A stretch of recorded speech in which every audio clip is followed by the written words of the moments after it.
There have been multiple explosions in the Ukrainian capital and reports of further strikes across the country. A series of explosions have hit Kyiv, the first time the city has been targeted in months. The government says 8 people have been killed and many more injured in the strikes, but further details are not yet clear.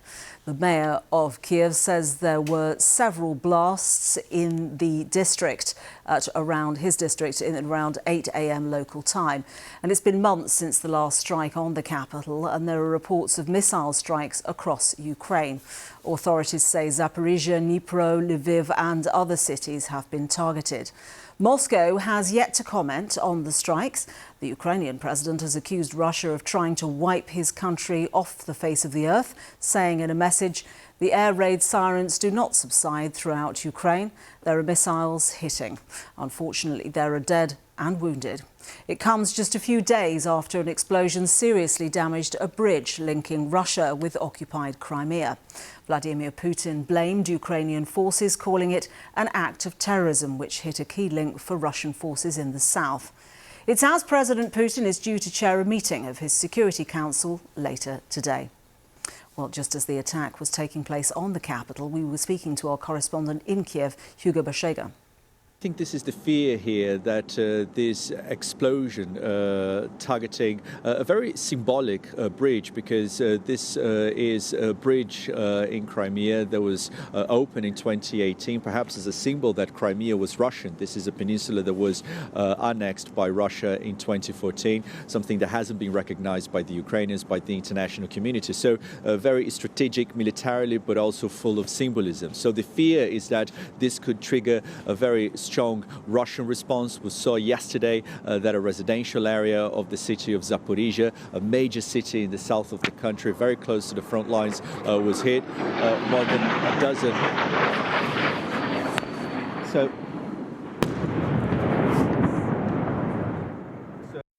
So that was Hugo Bachega in Kyiv just as those attacks were happening a while back. The attack comes 2 days after a bridge linking Russia with occupied Crimea was damaged. Russian President Vladimir Putin has accused Ukraine of the attack on the bridge, saying that it was an act of terrorism. President Putin said Ukraine's intelligence forces had aimed to destroy a critically important piece of Russia's civil infrastructure. Officials say 3 people were killed in the blast on the bridge. There is no doubt that this is an act of terrorism aimed at destroying Russia's critically important civilian infrastructure, and this was devised, carried out and ordered by the Ukrainian special services. Earlier we spoke to Misha Zelinsky, a war correspondent with the Australian Financial Review. He's in Kyiv, the capital, and was woken up by the strikes.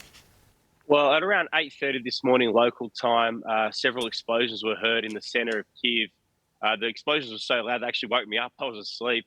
They were rocking hotels and apartment buildings. I'm now about 100 metres from where one of the missiles struck near Taras Shevchenko University, which is right in central Kyiv. It's a cultural centre and entertainment centre, and where a lot of people live. Behind me, you can see a 4-storey apartment building where every window's been blown out. Doors have been blown off their hinges. Trees have been snapped. Such was the force of the blow. It happened right in the middle of peak hour traffic. So you can imagine the number of people that were around on their way to work. It would appear that some civilian cars have been struck. We don't know how many casualties and injuries there are so far, but it's a very horrific strike right in the heart of Kyiv this morning. And you will, from what you have described, you would expect that there would be substantial casualties as a consequence? One would think.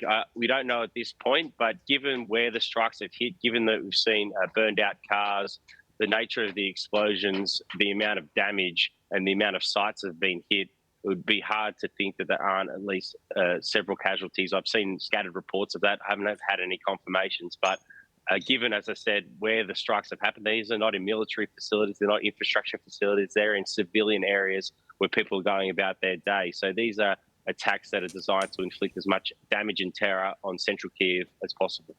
And Kyiv had, to say it had returned to normality is probably taking it a bit far. However, people had started to normalise their lives since the alarm caused at the beginning of the war. Well, it's as normal as one could imagine it could be. I was here before the war started, and having returned about 2 weeks ago, I was surprised at how normal life had become. You could close your eyes in the cafes, bars, restaurants, and look at people enjoying each other's company and imagine you might be in any other European capital. Then, of course, you would see metal hedgehogs in the streets or soldiers at checkpoints that would remind you that there's a horrific war of invasion underway, and, of course, nuclear threats. But generally speaking, Ukrainians and those in Kyiv and other cities are trying to get about their lives because life and war must go on. The Ukrainians I've spoken to this morning are even more determined to prevail. The truth of the matter is, while this is a horrific attack on central Kyiv, on the capital, it doesn't change the fundamentals of the war on the ground. And that's the war that Ukraine is winning. And that's what gives them confidence that they can prevail in the long run. Yes, and as we've said, and we'll be reporting on this programme, the counter-offensive from the Ukrainian military has been successful. There's been a great deal of momentum behind it. Whether it will be able to continue at the pace it's been going is another question. However, no doubt Ukrainians were expecting there would be some sort of reprisal from the Russian side. Well, there's two things underway here. On the one hand, Vladimir Putin is very much losing the war in the north, east and the south of the country. But also over the weekend, just after Vladimir Putin's 70th birthday, we saw an attack on the Kerch Bridge, which links the Crimean Peninsula to mainland Russia. It's a 20-kilometre bridge. The pride and joy of Vladimir Putin. And so it was seen as very much a psychological attack on Vladimir Putin himself and also on showing that Ukraine can attack deep into occupied Ukraine. And so people have been expecting a reprisal attack. It would appear that what we've seen this morning right across Ukraine could be part of that ahead of Vladimir Putin's Security Council meeting later today.